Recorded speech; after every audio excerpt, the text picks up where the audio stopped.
सर्वमंगलमंगले शिवे सर्वार्थसाधिके शरण्ये गौरी नारायणी नमोस्तुते।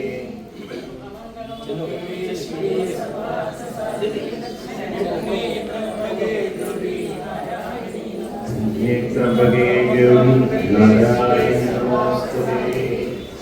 സർവമംഗളമംഗല്യേ ശിവേ സർവാർത്ഥസാധികേ ശരണ്യേ ത്രംബകേ നമോസ്തുതേ. സർവമംഗളമംഗല്യേ ശിവേ സർവാർത്ഥസാധികേ ശരണ്യേ ത്രംബകേ ഗൗരി നാരായണി നമോസ്തുതേ. സർവമംഗളമംഗല്യേ ശിവേ സർവാർത്ഥസാധികേ ശരണ്യേ ത്രംബകേ ഗൗരി നാരായണി നമോസ്തുതേ.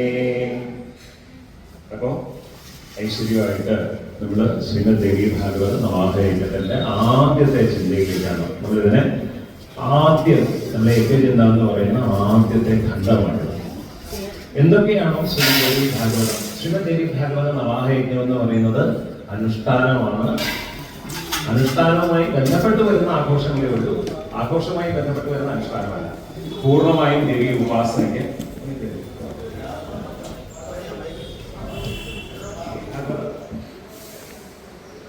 എത്ര ശ്ലോകങ്ങളുണ്ടെന്നറിയാം ശ്രീമദ് ദേവി ഭാഗവതത്തില്?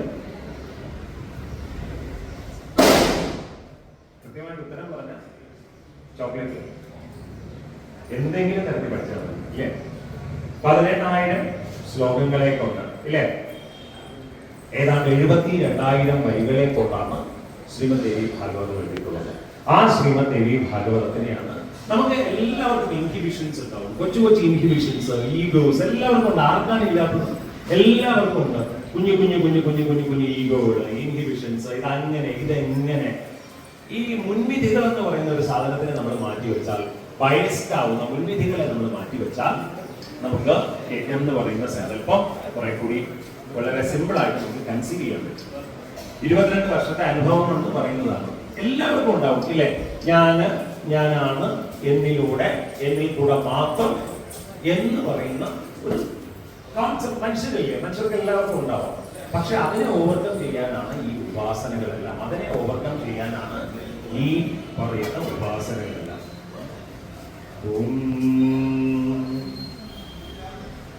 മാണിക്യവീണാമുപലാളയന്തിം മദാലസാം മഞ്ജുളവാഗ്വിലാസാം മാഹേന്ദ്രനീലദ്യുതികോമളാംഗിം മാതംഗകന്യാ മനസഃ സ്മരാമി. ചതുർഭുജേ ചന്ദ്രകലാവതംസേ കുചോന്നതേ കുങ്കുമരാഗശോണേ പുണ്ഡ്രേഷു പാശാങ്കുശ പുഷ്പപാനഹസ്തേ നമസ്തേ ജഗദേകമാതാ. മാതാ മരതകശ്യാമ മാതംഗീ മദശാലിനി കുര്യാത് കടാക്ഷം കല്യാണി കദംബവനവാസിനി.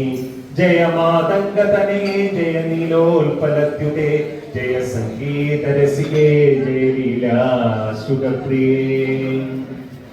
കാളിദാസ വിരചിതമായ ശ്യാമളാതണ്ഡകമാണ്.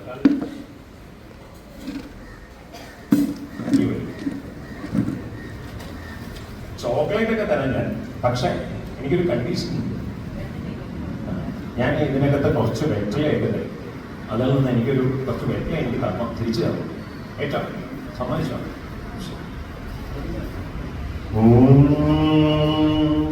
സർവമംഗളമംഗല്യേ ശിവേ സർവാർത്ഥസാധികേ ശരണ്യേ ത്രംബകേ ഗൗരി നാരായണി നമോസ്തുതേ. സർവമംഗളമംഗല്യേ ശിവേ സർവാർത്ഥസാധികേ ശരണ്യേ ത്രംബകേ ഗൗരി നാരായണി നമോസ്തുതേ. സർവമംഗളമംഗല്യേ ശിവേ സർവാർത്ഥസാധികേ ശരണ്യേ ത്രംബകേ ഗൗരി നാരായണി നമോസ്തുതേ. സർവമംഗളമംഗല്യേ ശിവേ സർവാർത്ഥസാധികേ ശരണ്യേ ത്രംബകേ ഗൗരി നാരായണി നമോസ്തുതേ.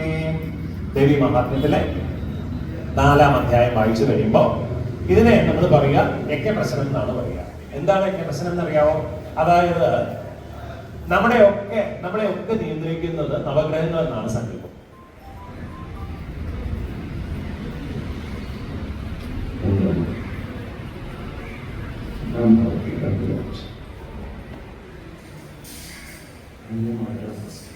കഴിഞ്ഞ മകരമാസത്തിന് ശേഷം വസ്തുലാഭം ഉണ്ടായി.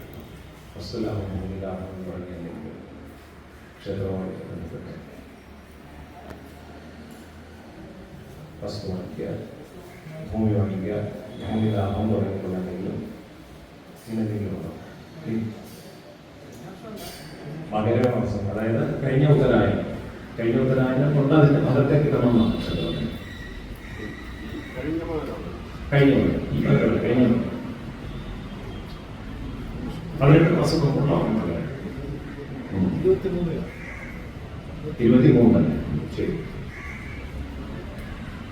എന്തൊക്കെയാണ് ഇനി യജ്ഞത്തെ കുറിച്ച് അറിയേണ്ടത്? യജ്ഞത്തിന്റെ പൊതുക്രമങ്ങൾ പറയാം. ഇനി യജ്ഞത്തെ കുറിച്ച് അറിയേണ്ടത് എന്തൊക്കെയാണ്? അന്നവസ്ത്രാദികൾക്കൊന്നും ഒരു മുട്ടും ഇല്ലാത്ത ഘടനയാണ്. കാരണം എന്ന് പറഞ്ഞു കഴിഞ്ഞാൽ ഭാവങ്ങളെല്ലാം ശുഭകരമായ ഭാവങ്ങളാണ്. ഒന്നിനും മഹാലക്ഷ്മി വാസത്തിലൊന്നും ഒരു കുറവും ഇല്ല, ഒന്നിനും ഒന്നും പറയാനില്ല.